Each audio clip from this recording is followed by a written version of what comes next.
Hey guys, this is Casual with NerdHammer.net and welcome to yet another battle report. This one is from Winter Wars 2015. This tournament just happened yesterday, which was January 10th, and this is NerdHammer's very first tournament that we've ever put on. And Duncan, of course, says hi. So we don't have a real local store, so we asked Adventurers Guild down in Harrisburg if we could host a tournament there, get them some business and bring in a bunch of people into an event. So we actually were at max capacity with 24 people. It was an awesome event.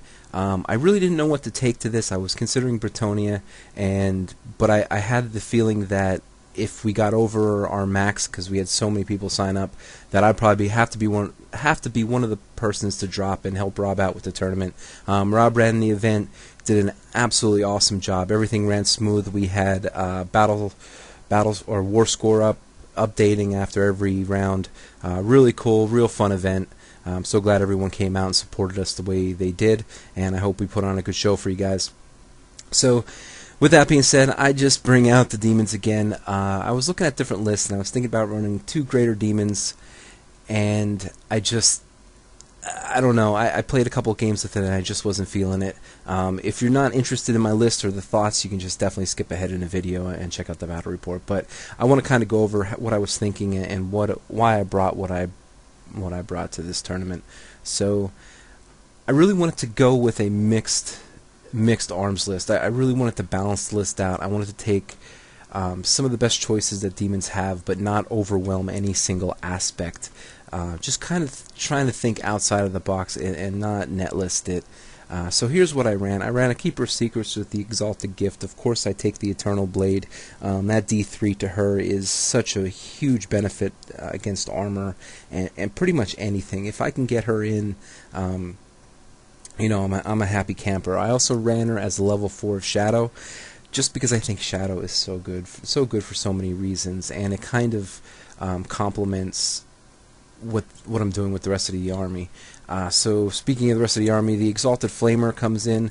I run this with 3 Flamers of Zeech. When the new book came out, everyone was so mad that Flamers were terrible, and to be honest, they still are. But with the Exalted Flamer, that kind of stepped it up a notch. I really like throwing the Exalted Flamer in with the unit of Flamers. I get the ability to march and fire that beautiful flame template or the grape shot that it does, and I've noticed this unit kind of goes unnoticed. I throw it out on a flank, and I can just pull off some pop shots here and there without them taking a lot of pressure, because the rest of the list is so much of a threat. You have the Keeper that absolutely needs to be dealt with, and she is pretty soft, but you have to do something about her, because if she gets in on your armor or units, it's just, she can do a lot of work. So that's another little aspect of the list with the shooting. So I have a good combat, I have a good greater demon choice, and then I have some good shooting to go with it. Pink Horrors, this core I feel is one of the strongest cores. Gives me a lot of options, gives me backup casters, because the Keeper, she doesn't stick around all the time. So to have Gateway on a unit and Treason, which I think is one of the best spells in the game, and people need to understand how good it is. Really like Treason, so Pink Horrors seem to be the thing to do for me in this type of list where I'm not running full Nurgle or some kind of other theme. So yeah, and I find people just don't go after your Pink Horrors. The terrible spells that I get, I'm just sitting them on the very back edge of the board, maybe in the corner, and no one goes for them. And in this tournament, these are scoring units. They have a banner for Blood and Glory. They have command models, so they can pick up objectives. So they're just kind of like this little unit that just plucks away, conserves their points. If you get in at them, I don't care, and you're only getting 150 or 160 points anyway. So yeah, Pink Horrors are just really, really solid.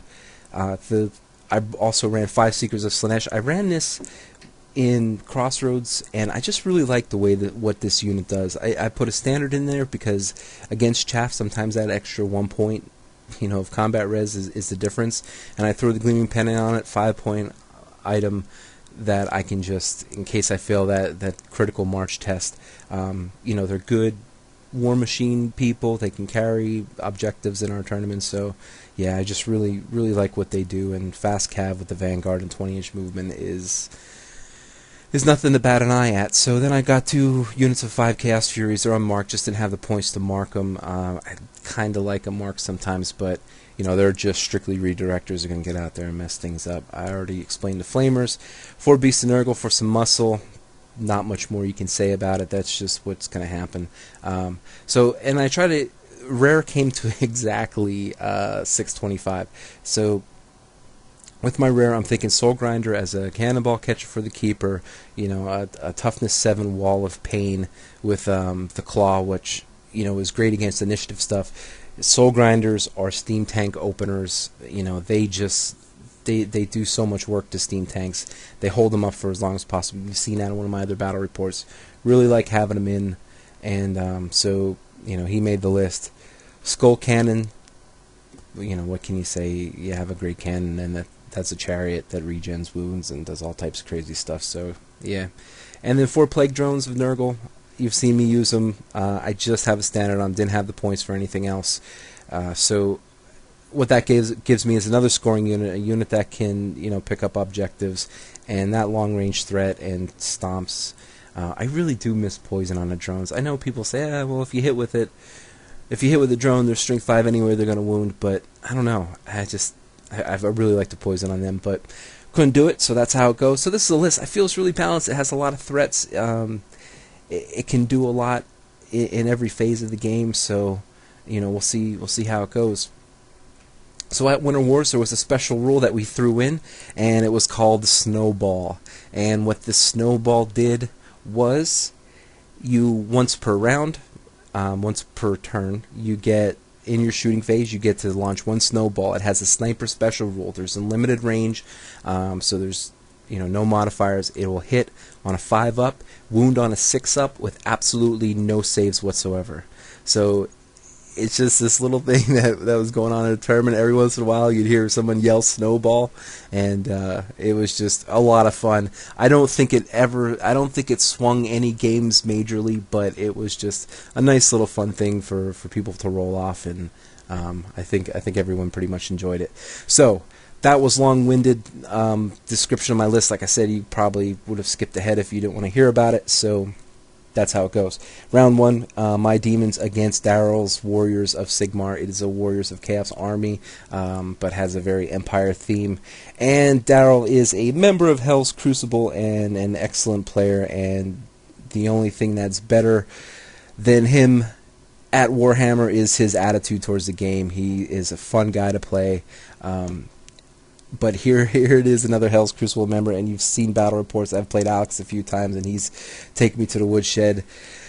So I feel like I have the worst record against our rival club, Hell's Crucible, and I can't seem to pick up the wins. So here it is. I'm 0-2 against Daryl so far. Let's see how I can do against his Warriors. So here on the right flank, denying flank, he has a unit of puppies, a unit of marauders. They just have sword and board, I think. Another chariot, or a chariot. He has BSB on a demonic mount. A little block of warriors here of Zeech with sword and board, so they get to parry with an extra ward. His level 4 of Shadow is right there in that unit. He has a block of 6 Skull Crushers. That unit worries me a little bit. I think the Soul Grinder can hold them up, but I'm definitely going to need some help to take that unit down, and getting that unit is a big priority in this game, I think. He has another, either a hero or lord on disc, which is a dwarf flying, which is awesome. And then he has the Sisters of Sigmar mage up there, but it's not a mage, it's just a hero. I don't know, exalted hero, I guess. Man, my Warriors of Chaos is rusty. Demon Prince of Nurgle, it's not a caster, but he has all the bells and whistles, so he's definitely a threat. He also has a Dragon Helm, Dragonbane Helm, and Dragonbane Gem. So both these guys are pretty much immune to my cannon, which that is definitely a factor. I'm going to have to rethink how I'm going to to take down those characters. On my left side, I put my gateway unit here. I want to get it in a building, and then I'm going to be on this flank, being able to shoot my gateway out. If I need to get closer, I can always conga line him out of the building.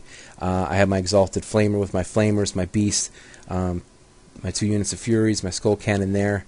On the way to our tournament, I was riding with Rob. Made a hard turn, and my new carrying case is a little bit top-heavy, so a lot of things smashed, including my Bloodletters. They pretty much took the brunt of it because my Soul Grinder smashed into them. Yeah, that was pretty brutal. Back here, I think this is Gleam Magic Pink Horrors, which, you know, they are what they are. And on this side, I have my big Soul Grinder, my Keeper tucked in just behind another unit here. That actually says Gleam Magic. And then I have the Firestorm Pink Horrors tucked in this corner, my drones and my Seekers. I do not Vanguard my Seekers. This rock here is impassable. It's not a hill. Every table had, you know, like 2 mountains, rock, building, and I think 2 woods. But the way we did terrain was you place it, you alternate placing the terrain, it scatters 3d6, can't be within 6 inches of another terrain piece or 6 inches of the board. This we realized was a little bit closer than 6 inches, so we buffed it back. So those guys can fit in. Not sure how we're going to play this. He's really tight against this. He didn't realize that was impassable until after he deployed. Yeah, so... and then this objective is... There's a cool look of his BSB. It's called Targets of Opportunity. I pick 3 guys from different slots, and if I kill them, I get bonus points. So I actually picked his Mage because, I don't know, Mage blow up. Okay, he's going to be 4 dice and stuff, like Pit of Shades, or 6 dice and stuff, like Pit of Shades. So put it on him, and who knows, maybe I'll snowball him because he doesn't have a ward saver. Well, he has like 1-up or 6-up ward save. So who knows, maybe snowball kills him, that'd be hilarious. I picked a Chariot for the other one because I'm thinking that's the only target for my Skull Cannon. And there they are holding my book, little jerks. I'll get my book back. And so turn 1, Warriors steal the initiative. Well, didn't steal it, they just won it because I had more drops. So Demon Prince flies over here. I think he's anticipating me going into the building. If he wants to come in against those horrors, that's fine. I like that the Demon Prince is over here. I think Gateway's a great tool to kill that Demon Prince, and along with my Exalted Flamer to shoot at him, I think that might work out pretty well for me. So I'm kind of digging that he's coming over here and just making an easy range for Gateway, and I don't have to really adjust my horrors that much. And so he takes his Exalted Hero, might be an Exalted Lord, not 100% sure, so don't quote me on it. Takes him into the woods, and he moves up tentatively with the rest of his lines, setting up his BSB. I'm not sure I'm not sure if I want to charge him or he wants to charge me. We're not. I think we're just kind of feeling each other out. You know, it's the first game of the tournament. We're just getting all our hellos in and talking to everyone. So, it's hard to. I always find that I start slow in tournaments. I don't know what it is. I don't know if I'm just like starry-eyed and just not thinking. I don't know. Maybe I should play a game before every tournament and get my head in the game. So he moves up here. He's not sure how he's going to navigate this this gap here. I'm not sure how I want to attack that gap. Dogs, I'm not afraid of. I'm not even afraid of the dogs against my pink horrors. If he pushes them through, I might just let him in and try to deal with the Chariot. He's moving the Chariot to try to get out of my Skull Cannon, which is probably a good idea, but I still am going to get one shot on him at least. So Magic, yeah, he's a pretty good face. Puts my Asthma and Enfeebling Foe on my Soul Grinder, so really deterring me against, pushing my Soul Grinder up into his face. He also tried to Pit of Shades, but I think I dispelled it. And Pit of Shades will be nasty against my Soul Grinder. So turn 1, this is just after I put my Gateway unit into the house. Over here, just playing the cat and mouse game. Like I said, I'm not going to just give him a charge. I don't think his Chariot can make it around there and wheel correctly to get in. So yeah, we're just kind of face off there. Here's a picture of my movement on this side. I throw the Furies up to chaff up his Skull Crushers. They are frenzied, so he's going to have to pass the leadership test to not charge them, but I think charging them is a good idea. I do try to get Treason off on them, I believe, so that they're a little worse to wear to try to restrain, but I think he dispelled that one. Move the Keeper up as such. I'm just going to see how this pans out. If he wants to bring his warrior block into my keeper, I'm okay with it. You know, I'm going to have to suffer through some challenges and hopefully not popper, but then I will countercharge with Soul Grinder, and all those Thunder Stomps will be pretty nice. Move the Soul Grinder here to take a shot at his cannon. Yeah, so that's the way that's lining up. Plague Drones, I move back. They're one of the targets of opportunity. The other one for him, the barrel guys, are the targets of opportunity. So I'm just kind of leaving the drones in reserve to see how the movement plays out. Maybe I can, you know, make some kind of long range charge. Not really sure how to approach this list just yet. What I want to get into. And of course, my Skull Cannon fires first shot and misfires. But the Reign of Chaos table does do 1 wound to the chariot. So it's as good as I can expect, I guess. Over here, I get Wither on the Demon Prince because I am hoping to fire off Gateway on him, and that'll give me a better opportunity to wound him. And he is one of my targets of opportunity because I figure I need the Demon Prince to win the game. But at last, I really don't get anything off on him. I think I did get Gateway, and I only did like 3 hits at like strength 4. So I didn't even put a wound on him. That was unfortunate. Over here, this guy fails a charge and takes a wound for dangerous terrain, which is awesome because he is the unkillable, 3-up ward save, reroll 1 ward saves, and he still takes a wound when he rolled the 2. So that is awesome. He surprised me here, takes the BSB into the Furies. I'm okay with that. The Furies are going to pop no matter what, but that's going to clear the chaff. And he was able to restrain with his Skull Crushers. He flies his Demon Prince over here, threatening the flanks. Really not sure how I'm going to deal with this. And this kind of stinks because I need the Beast in combat and more centralized. Yeah, so I'm not sure how I'm going to deal with this Demon Prince. I was really hoping that Gateway would have just taken him off the board first turn. So I am going to try to Gateway him again. And now I have a better position to get the Exalted shooting at him too. So hopefully I can get some wounds through on that Demon Prince, because otherwise I really have no idea how to handle him. So he starts pushing this gap here, positions the Chariot as such to threaten my Seekers. He gives me the flank on the dogs, which I'm not sure why, but that's going to be a gimme for me. I'm just going to go into those dogs and run off the board and get them out of the way. So after combat, yes, BSB obviously does what he's going to do against Furies. And that's the rest of his turn. So turn 2 demons, we do some charging. So yep, taking the Seekers into the flank of the dogs.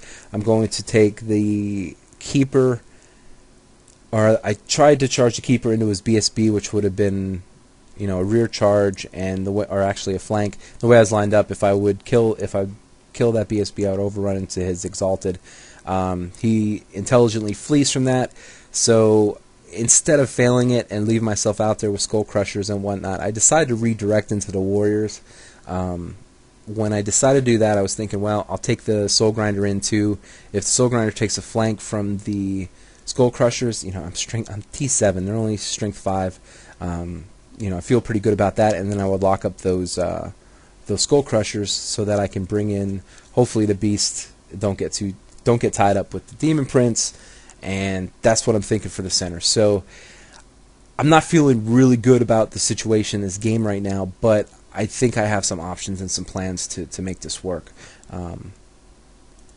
So over here, I do pull out the Exalted Flamer, and I throw my Flamers there, just tempting the Demon Prince to charge him and try to scoot my Beast and Nurgle out of there.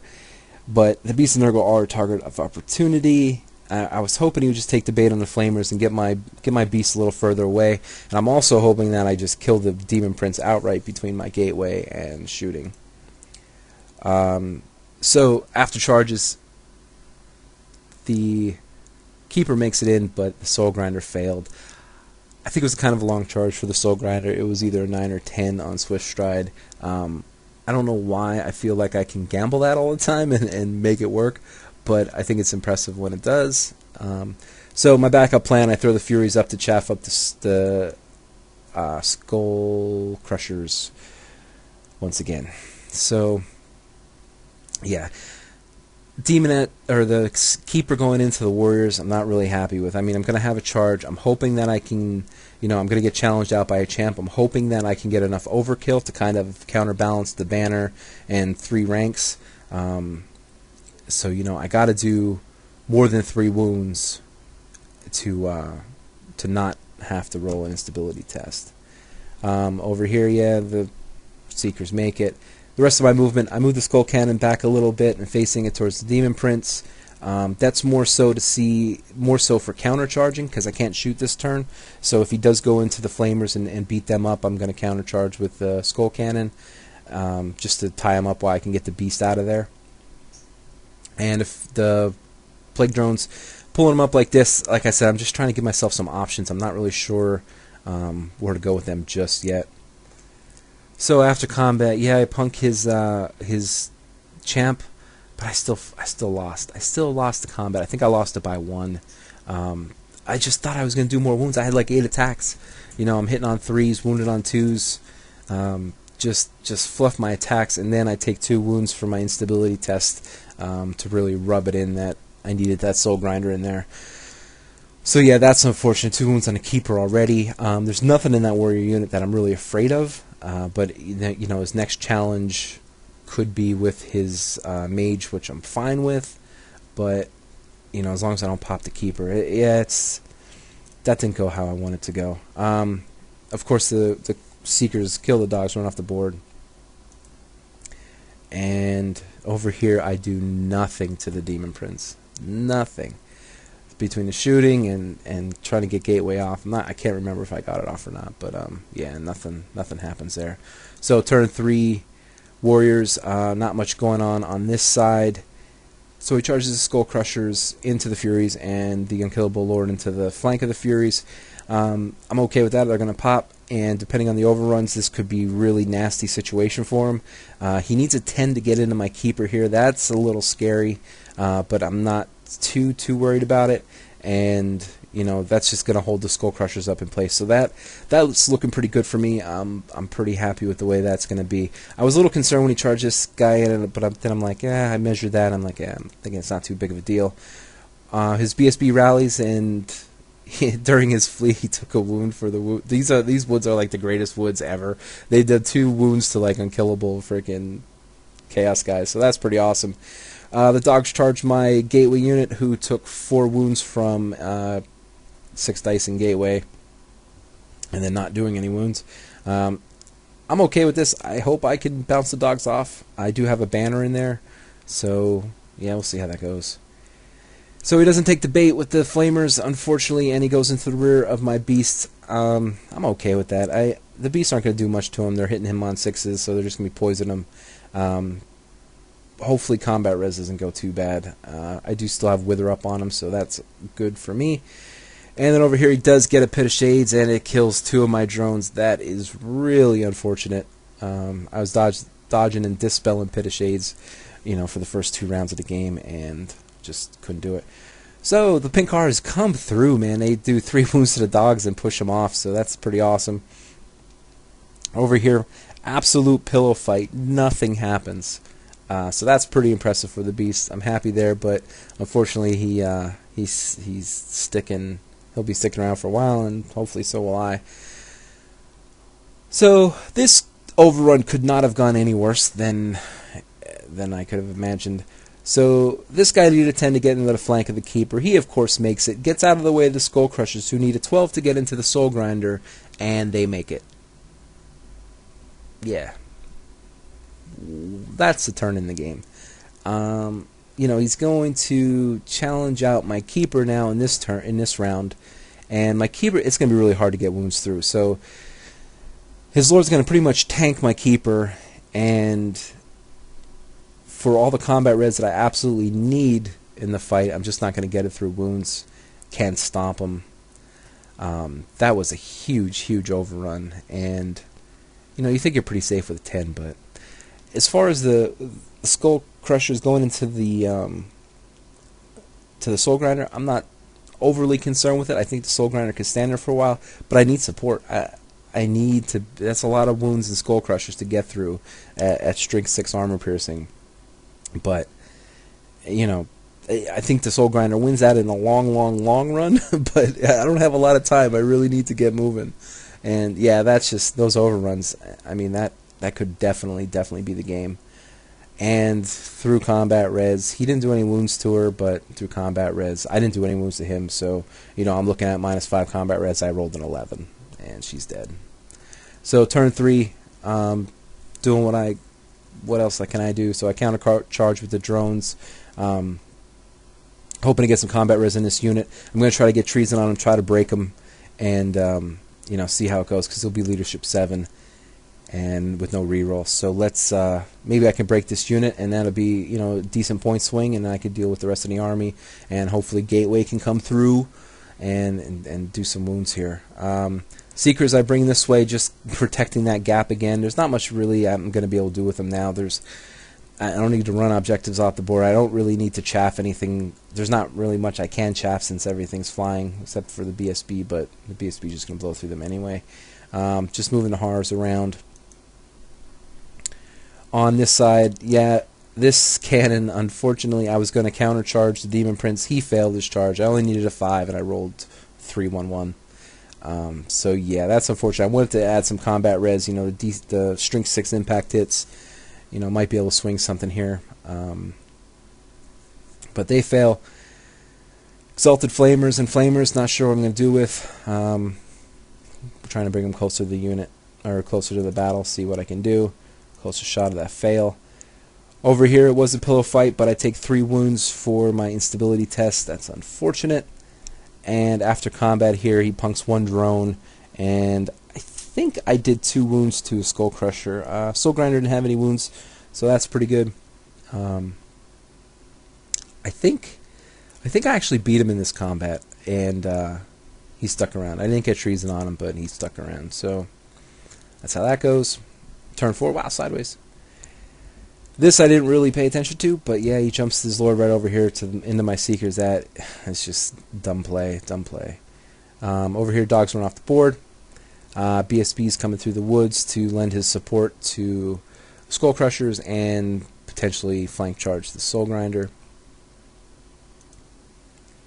Marauders come through the gap. And over here I lost combat. Lost a beast. So he did 2 wounds. Yeah, he did 2 wounds. Lost a beast. Roll my instability test. Boxcar them off the board. So as you see, things are turning pretty badly at this stage. So yeah, he kills the Seekers. And over here in combat, yeah, he does 2 wounds. Does 1 wound to the Soul Grinder, 1 wound to my Plague Drones. So I feel like I did pretty good in that turn. I also killed off one of his Skull Crushers and have 2 wounds on another one. So that combat didn't go too bad. I think I didn't roll an instability test, so I must have beat him in combat, and feeling pretty good about that. Turn 4 sideways. This is my turn 4. Demons. Yeah. Moving things around. Soul Grinder, or the Skull Cannon, I was just trying to get out of a decent charge range for his Demon Prince, and then set up a counter charge if he goes into my Soul Grinder. Yeah, I'm at a loss at this point. I'm really not sure what to do. So I was hoping to hold this guy up so he wouldn't add to this combat. I'm thinking that, you know, I'm still going to try to get treason if I can swing this, break this unit, overrun, do some things. So I wanted to hold this guy up, but when I declared the charges, I thought this pink car unit was going to be in the front, this pink car unit in the side, so that at least I have some more attacks. But when I went to move my guys, we realized they're both in the flank, which is absolutely awful, which limits, you know, a lot of my attacks. Not that I thought I could do much against them, but I figured I could hold them up. But you know, it's just kind of desperation mode at this point. Yeah. So after combat, didn't do a wound to him. He did 1 to me. Maybe he gets to reform and sets it up like that. Over here, take another wound on each, and I kill 1 Skull Crusher and do a wound to another. I think I may have lost this combat, so yeah, it's just not going my way. Turn 5. His Demon Prince fails the charge into the Soul Grinder, which was absolutely awesome. That was his roll. I think he needed a 4. So when that happened, I'm like, that's it, Daryl. My luck has changed. This whole game is going to go my way. I'm going to 6 dice trees. I'm going to break those Skull Crushers, and everything's going to happen. Everything's going to change. I'm going to kill that stupid Demon Prince. And so he countercharges the pink horrors here. That's going to hurt. Add combat res to that. And with his last Skull Crusher getting killed off the back rank, his warriors are able to come in. That is unfortunate. That's a lot of combat res to that battle. Trying to sneak his chariot in the side, and after combat, everything pops. So that stinks. Yeah, the game's pretty much lost at this point. Turn 5, demons. Only thing I could do, charge the skull cannon in, try to get trees and try to break them, and I don't know, swing the game. Over here, I tried to gateway, tried to shoot, nothing happened. My skull cannon takes 3 wounds. I did get treason up. I did 3 wounds to him. He had a banner. I never had to force the test. And that's how it ends. So round 1 is a devastating loss. 0-24. Yeah, getting Daryl first round of a tournament is not going to be beneficial to most players. So yeah, it's just unfortunate. I'm going to drop down to the bottom table. It's a little hard to submarine a 3-game tournament, but we're going to try it again. See how it goes. So I think casual versus Hell's Crucible, I'm 0-135, give or take a few games. But it was a great game. That was a great opponent. I had a blast. Hindsight in that game, I don't know. I don't know if I could have played it much differently. I think the Seeker or the Keeper into the Warriors might have been a bad idea. I was just kind of running the numbers in my head at the time, and I thought, as long as I get some moves through, some overkill, she was going to be fine. But didn't go that way. I don't want to blame the dice, but I didn't feel the dice were that great. Like, got Gateway off, once or twice on his Demon Prince, and just not rolling anything big or not getting any wounds was just pretty brutal. But yeah, so that's how game 1 went. Guys, thanks for watching, and come back for game 2. It's going to get exciting.